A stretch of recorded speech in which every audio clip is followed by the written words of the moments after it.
devastating Hurricane Harvey seemed to come from nowhere, putting an abrupt end to the perplexing 12-year-long hurricane drought in the continental U.S.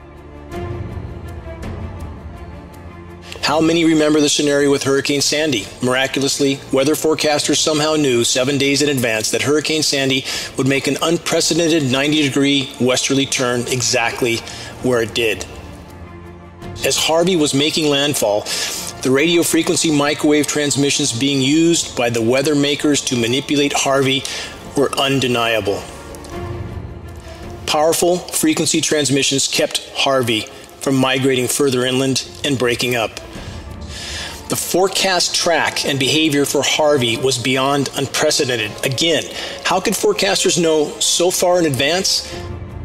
Because Harvey's behavior was not an act of nature. It was manipulation with patented climate engineering technologies. The manipulation of Harvey from the Shreveport transmission facility and numerous others was relentless, as this even more recent animation of the Shreveport transmissions reveals. Wave after wave of migrating atmospheric moisture is held back and in place from the powerful radio frequency transmissions.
Este ciclón tiene un movimiento muy extraño.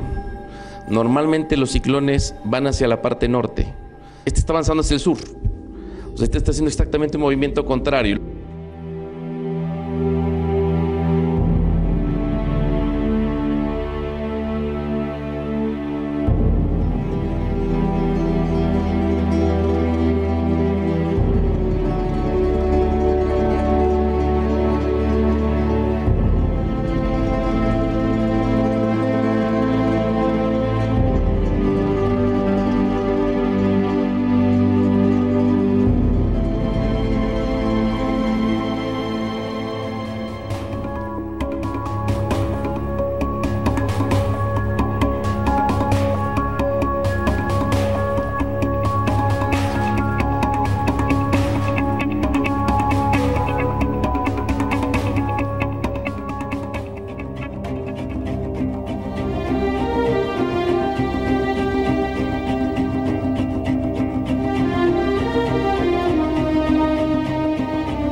Economistas, banqueros, fondos de inversión y financieros se muestran cada vez más interesados en la crisis medioambiental.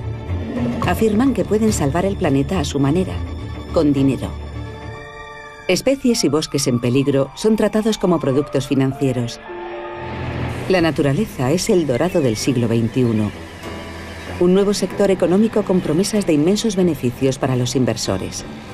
Bancos, financieras, empresas y estados acuden atraídos por los beneficios. En Estados Unidos, la protección de las especies está en manos de estos nuevos banqueros. Empresas, inmobiliarias, constructoras de carreteras, cualquiera cuya actividad ponga en peligro la fauna salvaje tiene que pagar a estos bancos. La naturaleza no se produce para ser vendida. La naturaleza no tiene un valor económico intrínseco, que sea necesario hacer visible, que sea necesario revelar y que sería revelado por el mercado. Eso es lo que oímos a los que quieren la mercantilización de los servicios ecosistémicos, la comercialización de la naturaleza. Borneo es la tercera isla más grande del mundo. Sus bosques tienen casi 150 millones de años de antigüedad y hace un siglo cubrían toda la isla. En la actualidad, solo queda una tercera parte de ese bosque. Malua Biobank es una reserva forestal de 34.000 hectáreas en el Borneo malayo. La peculiaridad de este proyecto es que intenta dar un enfoque comercial y no benéfico a la conservación de la naturaleza. Las plantaciones de aceite de palma han sustituido al bosque primario. Ahora, la isla es un océano del monocultivo. La catástrofe ecológica es completa. En vez de que no valga absolutamente nada, que no tenga ningún valor, la compañía productora de aceite de palma tendría que pagar ese precio para poder destruirlo y cultivar. El Banco Malua vende sus bonos a productores de aceite de palma y a otras compañías procesadoras de alimentos de todo el mundo que usan ese aceite en sus productos. Esta es una lógica muy perversa porque quiere decir que el que tiene plata puede comprar los bonos y destruir la naturaleza. Los certificados de biodiversidad son permisos para contaminar, son permisos para destruir la naturaleza. Por eso este mecanismo es perverso. Ecologistas y banqueros. Esas son las nuevas caras de la conservación de la naturaleza. La banca ecológica apunta a los políticos con su arma económica. Proteger el medio ambiente es un nuevo negocio. Grandes regiones del planeta ya están contaminadas. Hay que coger el dinero allí donde pueda encontrarse. En Bruselas, la capital europea de los lobbies, hay entre 15.000 y 50.000 lobistas. Y la mayoría de ellos trabajan para corporaciones. El Consejo Empresarial Mundial para el Desarrollo Sostenible es un grupo de 200 compañías, muchas de ellas con un pésimo historial de problemas medioambientales, como Río Tinto, Shell, BP, etc. Las mismas compañías que pertenecen a este grupo, en su actividad diaria real, en el lobby ante los gobiernos, presionan exactamente para lo contrario. Presionan para conseguir políticas que beneficien sus intereses comerciales, que no afecten a sus actividades, que no les obliguen a hacer cambios estructurales, que puedan seguir teniendo un impacto devastador sobre las comunidades y sobre el medio ambiente. Vale es una gigantesca empresa minera, miembro del Consejo Empresarial Mundial para el Desarrollo Sostenible. En el corazón del Amazonas, la multinacional explota la mina de hierro más importante del planeta. Y aunque Vale plante árboles voluntariamente para compensar su impacto, también sabe cómo convertir sus buenas obras en lucrativas acciones que vende en los mercados. Estas inversiones le permiten estar registrada en el Índice de Desarrollo Sostenible del mercado bursátil. Sin embargo, aunque afirme estar reforestando el bosque amazónico, Vale solo planta una especie de árbol, el eucalipto. En 30 años, todas las tierras con eucalipto serán un yermo. Hasta entonces, los mercados financieros habrán recompensado a Vale por su inversión verde. Finalmente, la multinacional obtendrá aún mayores beneficios vendiendo sus árboles para biocarburantes. Disfrazar un monocultivo como milenaria selva tropical amazónica es una de las grandes decepciones de la economía verde. Una mentira que consiste en afirmar que los mercados pueden proteger la biodiversidad. Esta es la principal solución ofrecida por los políticos internacionales y los mercados para proteger el planeta. Los países desarrollados pagan por plantar árboles en lugar de cambiar sus métodos. Los principales bancos y empresas han emitido los bonos verdes, un producto de inversión inventado por el Banco Mundial. Ya han emitido decenas de miles de millones de bonos con el objetivo, afirman, de que las finanzas trabajen para salvar el medio ambiente. ¿Qué garantía hay de que las así llamadas finanzas verdes sean beneficiosas para el planeta? La evidencia es muy clara. El precio ha llevado a la degradación y la destrucción. El precio y la financialización son una enfermedad que debemos derrotar. Es como un cáncer del planeta y de la mente humana. La única forma de salir de esta crisis ambiental es saliendo de una lógica de mercado, donde es el mercado el que nos domina, y pasar a una lógica donde es la conciencia humana la que define y decide qué es lo más apropiado para restaurar el equilibrio de la naturaleza.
Barcelona is part of Catalonia, which is a region that has been trying to leave Spain, but there's a lot of struggle about that.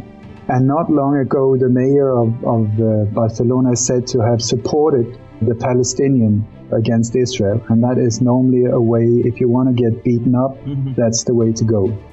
The targets they always choose are locations with a touristic value or a national identity, and also transports, like airports, train stations, bus stations, these type of things. This crazy guy who happened to leave his ID and driver's license in the car, very handy once again, in a rental van. I'm going to come back to why they're using rental things. So it's said that he started at the Plaza de Catalunya, which is the place in Barcelona. And it's a very symbolic place for Barcelona and the whole fight for Catalonia. Then another thing is that when there's multiple victims, there's always multiple nationalities. And this is, when they carry out these false flags, it is to involve as many countries emotionally as possible. The reason why they do all of these vehicle attacks are, we were talking about that, for preparing people for smart cities, so that the vehicles will be the problem. We're back to problem, reaction, solution. The vehicle is the problem, and the solution will be driverless cars. Now, they're going to make restrictions, or they're suggesting restrictions on van rentals and car rentals. When you look at the footage in Las Ramblas here in Barcelona, there's more than 200 CCTV cameras put up around this area. It's the most popular area in Barcelona. 200 cameras officially, not one of them working. Does that sound familiar to you? Then you have no video footage from normal people, and then it is all then blamed on Muslims or ISIS. ISIS keep taking responsibility, which I think is very kind of them, being a creation of the US and Israel, backed by Saudi, as the boogeyman. But that, yet again, you have to look at each and every single event, because sometimes, even though it's a so-called false flag operation, there can be real victims, but there are also many times only crisis actors, or it can be a mixture of both. I don't call these things a terror attack. I call them a media event where the product is terror. The product is fear, to pump it out to mainstream media, which they control to a large extent, so that the population will be totally terrified, thus accepting and even welcoming more and more control, more and more Robocops, more and more CCTV cameras, more and more body scanners in airports, train stations, and also justifying these incredible, horrific wars that are being started based on these alleged terror attacks that never took place.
de Macron se debe sobre todo a una operación psicológica contra la opinión pública y el pueblo francés en general.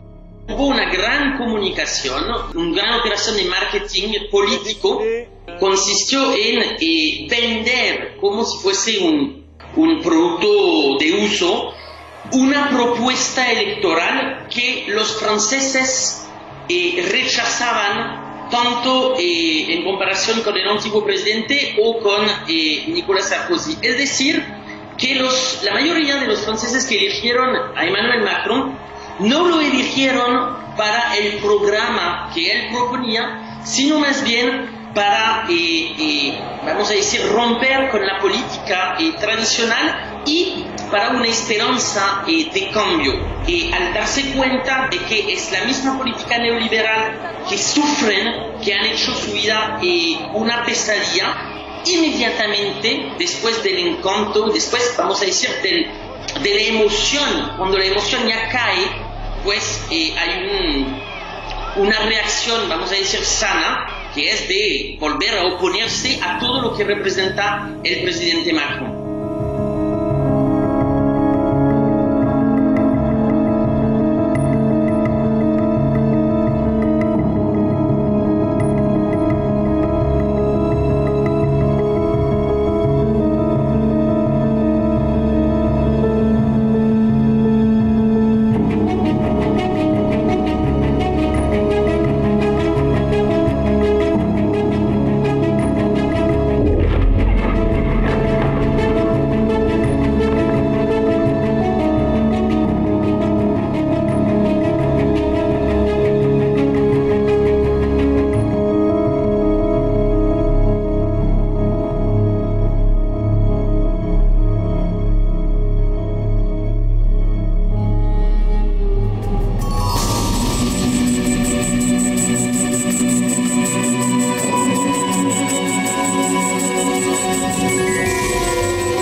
Best not make any more threats to the United States.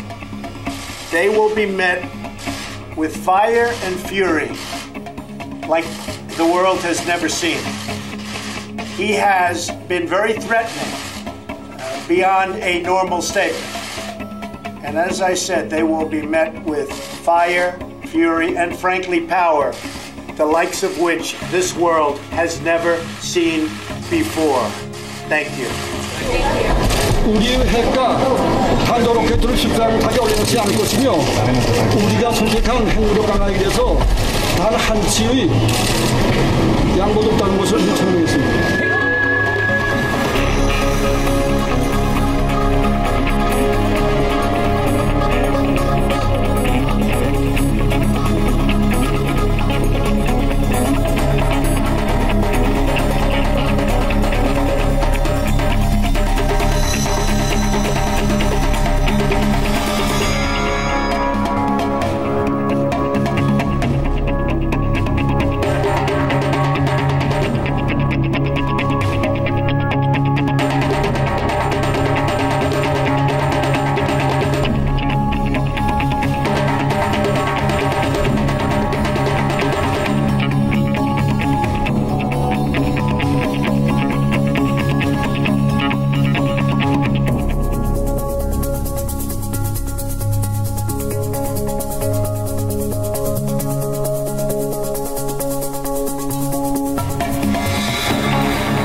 Si Corea del Norte lleva a cabo otra provocación, ignorando nuestras advertencias, tendrán que enfrentar un duro y severo castigo por parte de nuestras Fuerzas Armadas y de la alianza entre Estados Unidos y Corea del Sur.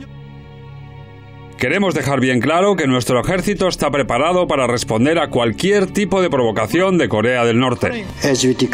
Como declaramos a principios de este año, la República Popular Democrática de Corea continuará fortaleciendo su capacidad defensiva con la fuerza nuclear como predilección, siempre que Estados Unidos mantenga sus amenazas nucleares y no cese los ejercicios militares a las puertas de nuestro país. La presión de Estados Unidos y sus actos provocativos solo proveerán una justificación adicional para que la República Popular Democrática de Corea tome medidas para fortalecer sus capacidades de autodefensa. Creemos que las recientes maniobras marítimas a gran escala, Ulchi Freedom Guardian 2017, realizadas por Estados Unidos y la República de Corea desde este 21 de agosto al 1 de septiembre, no contribuyen a la disminución de la tensión en la península coreana. El problema está que tenemos una memoria muy floja y ocurre esto muy a menudo. Es una cosa que no es nueva, llevamos así del año 2006 y es un fenómeno que viene sucediendo, desaparece o se reblandece, vuelve a recrudecerse, sale otra vez y tal.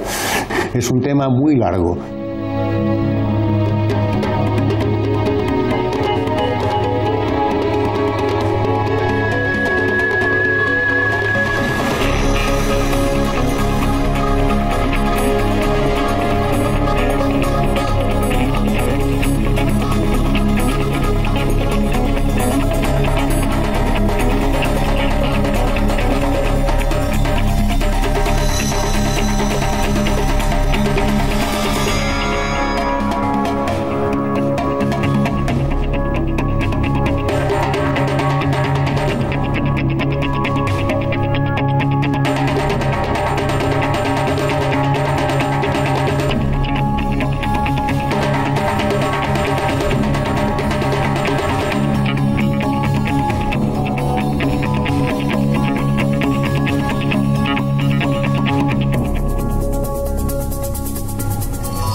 Вести диалог с людьми, которые путают Австрию с Австралией. С этим ничего уже не поделаешь. Таков уровень, видимо, политической культуры определенной части американского решения.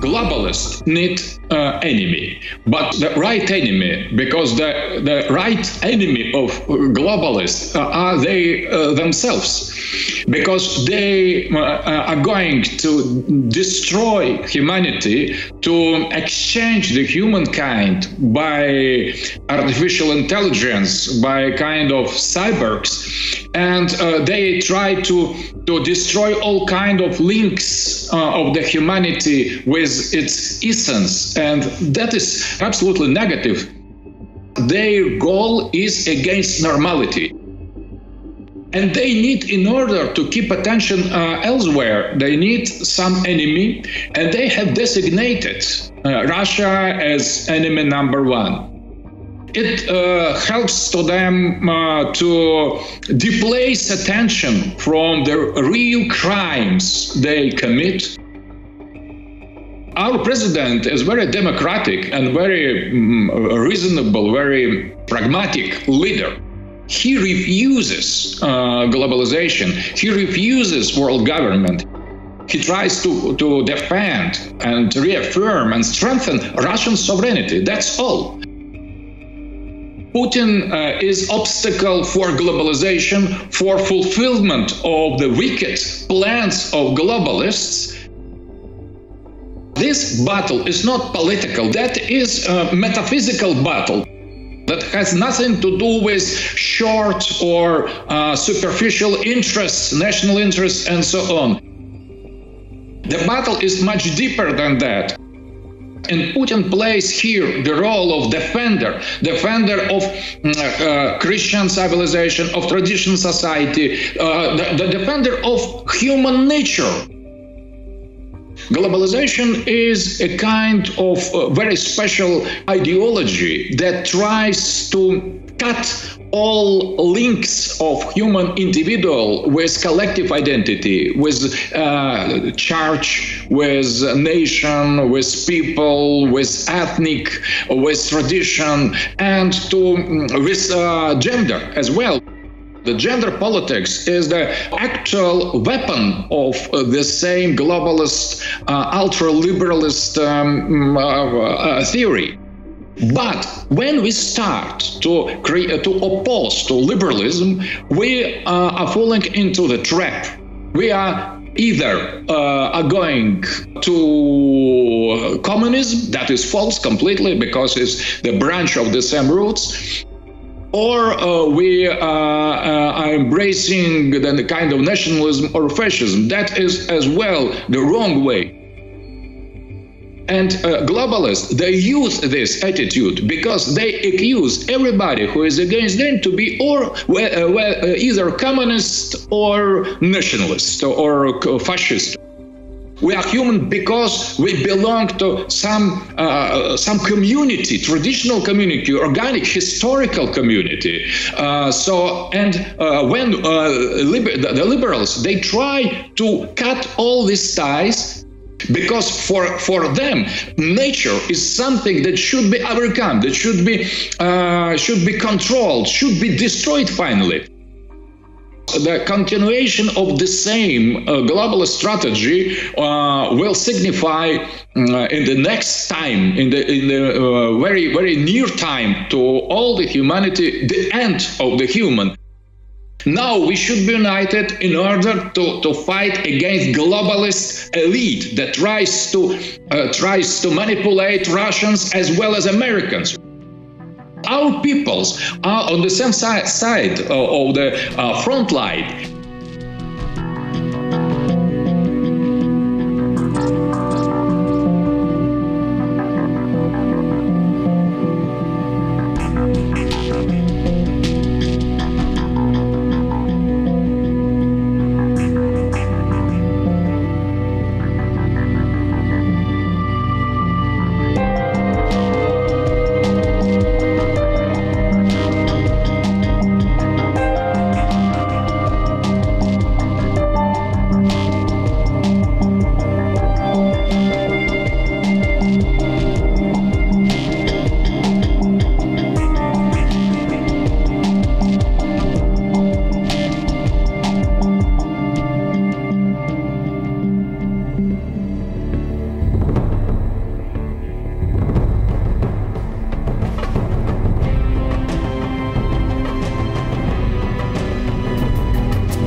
5G is really the elephant in the living room that no one is paying attention to. So it's being promoted as something that's very, very good. It's about the Internet of Things. And what exactly is the Internet of Things? It's about everything talking to everything else. Now, broadband experience everywhere, anytime, smart vehicles, smart transport, smart infrastructure. You know, it uses a millimeter wave, which can be extremely dangerous to all living things and not just people. It's about mass surveillance and about weaponizing the airwaves. And the studies on it are amazing. There's all sorts of studies, but they're not interested in the studies.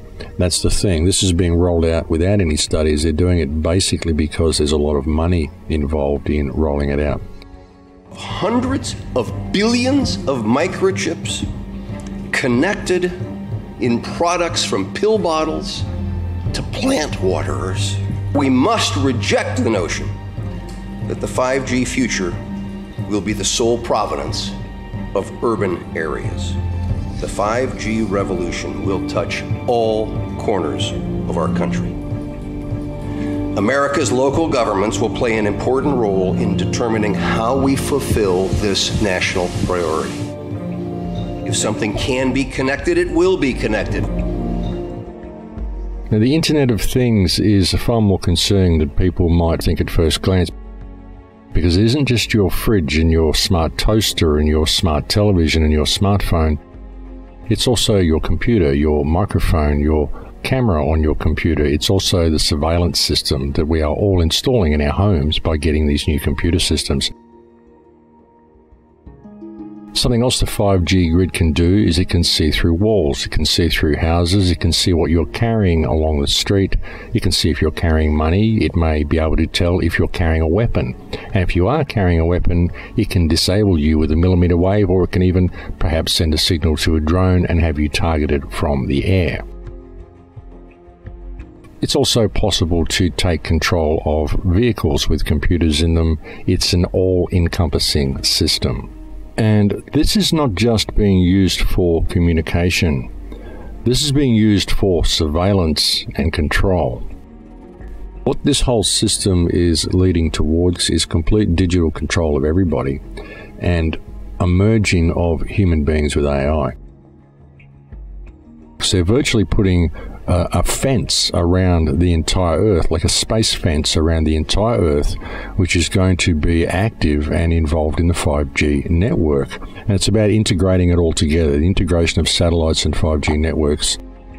This 5G grid is being rolled out, and this whole machine society is coming online, and if people don't pay attention, if people continue to use their credit cards, if they continue to use their smartphones, in another 5 to 10 years from now, when all their cash is digitized, all their movements are tracked, all their thoughts are monitored, and everything they do is under surveillance, people are going to look up from their research and go, hang on a minute, how did I end up in this high-tech prison?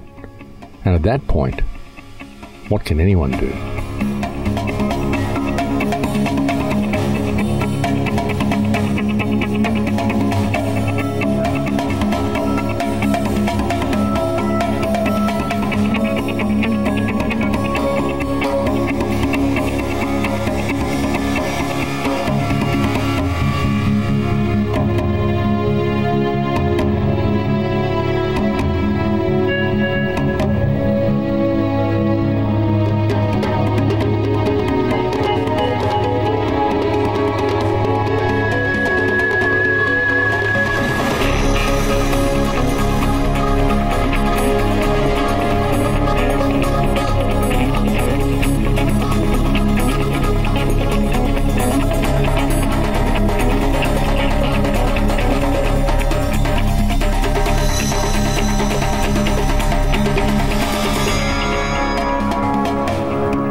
have lost control of the technology in our homes because the people who are putting this technology in our homes are never doing it to make our lives easier. They're doing it to control us. That's their agenda. And they are so wealthy and so rich, it doesn't really matter whether it costs them $500 million and they don't actually get their money back because they're working to orders. These controlled people are bringing up vast amounts of money to put satellites around the Earth to run 5G wireless from satellites. The cost is phenomenal. What you would normally do is build a phone mast and do it. But they want satellites because they don't want people turning them off. If you have satellites which are ground controlled, then it's easier to get at them and turn them off or sabotage them. But if it's running from space, it's very hard to blanket and stop it. And think about the Terminator films with Arnold Schwarzenegger. It was called Skynet, and it was a space-based system. What the whole object of this blasted 5G is to attempt to create an entity within people. It is to place a energy being. It's not like a jinn, it's not a demon, it's nothing like that. It's more like a fourth dimensional, lower fourth type being, and attempting to get them to infest in a person. Because what AI is doing is attempting to control the nervous system of the human race. 5G is a potential that they see to allow them to rewire the brains of people. The whole object is to turn people into robots. Their agenda is to control the human race, and they don't give a fig about anything else.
What the global elite have figured out, your house is a geographic feature on the face of the planet. But when you go out of your house and you go to a doctor, you go to a store, you go to, whatever, they lose track of you because your house is stationary, but you're moving. Well, the new theory in social engineering is we have to also set a geographic point, if you will, on all the moving objects in society. Cars move, people move, drones move, other things move. They want to track those moving things as points of geography, and that requires connectivity to do that. Mobile connectivity, not fixed connectivity, mobile connectivity. So the new 5G standard is going to provide people in cities, for instance, on their cell phones and other things that they carry with at least 100 megabit per second connection. Now, you probably don't even get that at your home right now with your cable. That's so fast, you just can't hardly imagine how fast it is. That means everything's connected in real time. Real time. 5G is going to allow for instantaneous survey of the entire landscape. Geospatial intelligence is the driving technocrat mentality behind 5G and behind connecting the world, that is the Internet of Everything, together. That is the driving impetus behind this. And you can see how science is going to put this dragnet around the human race.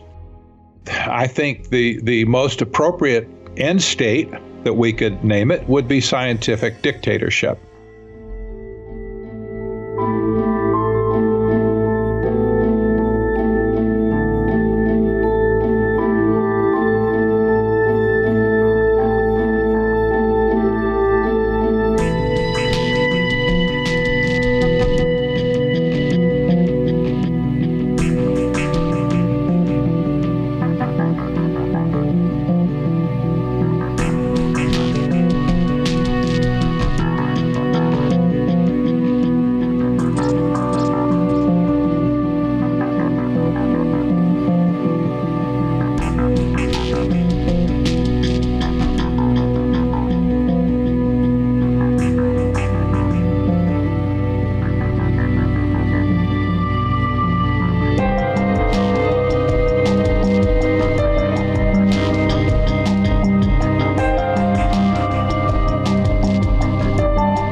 Como usted sabe, esperábamos ansiosamente la posibilidad de obtener imágenes de la presencia de objetos voladores no identificados en el cielo cuando ocurría el eclipse.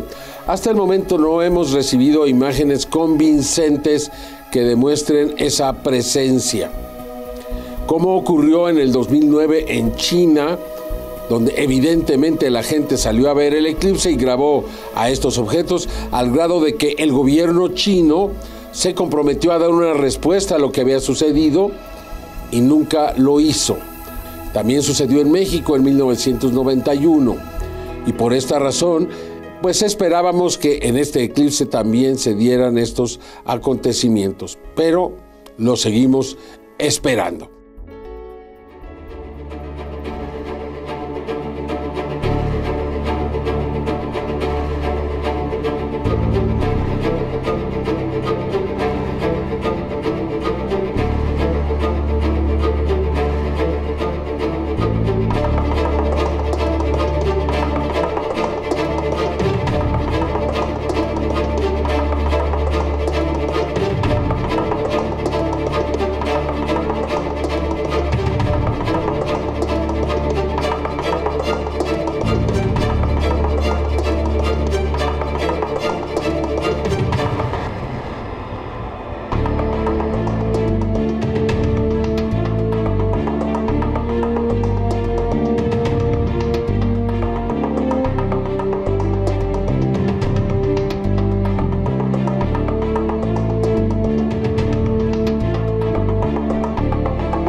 The secret space program is made up of basically paperclip scientists that came over after World War II. I also believe that our secret space programs are reporting to probably some key Anunnaki and off-world races that are actually lodged down in Antarctica at this time as part of the Nazi base. The bottom line with NASA and the secret space program, and why it should matter to Americans and the world in general, is that their money is going and being funneled right into these programs. And their children are also being used, abused, trained, segregated. They pick only the creme de la creme and bring them into the projects to work as scientists, engineers, to work on and off planet, et cetera, et cetera. A lot of my whistleblowers are those types of children who grew up in the program, were spotted at a very young age. The Terminator scenario on planet Earth is real. We have a Skynet chip. We have a Skynet organization. We have a network of nanosatellites that are watching our every move. We are a human experiment. We have been also invaded multiple times by other races. So now we are a melting pot of many, many other interstellar races. And the Gray Human Hybrid program is a program to be very aware of. It has been very successful. So it worked through the abductions of females and through the implantation of eggs with a lot of what we call those gray. This is not the programmable biological entity grays, which are like a little artificial intelligent being that were created even by our secret space program. But I'm talking about the grays that come from other planets and have invaded our planet. And they want to be part of this grand experiment. They want to have boots on the ground, and this is the way they do it. They put in their DNA, and then they reincarnate. The bottom line is that you've got a whole slew of wonderfully gifted children who are fully half gray on this planet now, who have come in through this Gray Human Hybrid program that the military was fully culpable in allowing to happen. The trouble with this is, and the trouble with being half gray and half humanoid, so to speak, is that you are going to be a lot less empathetic. You're going to be highly intellectual. You're going to also have a huge area where there's a lack of an emotional connection between the brain and the heart. And so this is a problem with some of the incarnating beings here to Earth at this time. In essence, we are food for a race of reptilians who have been trying to dominate this planet for eons. There have been interstellar wars with these beings. That's what the War of Worlds is all about. And we are continuing it here on and off the planet. My general sense is that you're very positive that we're going to win this War of the Worlds. And that human consciousness, human empathy, and human love is ultimately going to triumph. Yes, and we are far more intelligent than we give ourselves credit for. So the bottom line is that our emotional intelligence, which is a combination of our, intellectual and heart sort of awareness, this resonant sort of composite, and our souls are incredibly intelligent, and we will bypass, and we do bypass artificial intelligence in this way. And this is how we can deceive the state. This is how we can deceive Big Brother, etc., is by using that resonant ability and also the Kundalini energy that we come by through our birthright. The bottom line is we are linked to Source and through our higher selves, and we have actually multiple incarnations simultaneously. So this is simply a vehicle, this humanoid body, but we can have complete mastery over it. We are slowly but surely connecting the dots and realizing that we have been slaves, a slave species, to other races that have wanted to dominate Earth for eons. So we're breaking out of that shell, so to speak. So we're discovering new things about our past, new truths, new intelligence that we had that was once has been lost for eons is coming back to us. new memories, the memories of the past, present, and future. We are time travelers. By nature, that's the nature of our genome and our abilities. This is facilitating this awakening here on planet Earth. And part of that awakening is starting to recognize that the original human body was actually immortal. We are an interstellar species that has a long history going into the future. Whether we stay on Earth or leave Earth or go out into the multiverse and inhabit other planets or not, it doesn't really matter. We are the safeguards of the library, the genetic library here on planet Earth, however, and we do need to defend sovereign ground.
The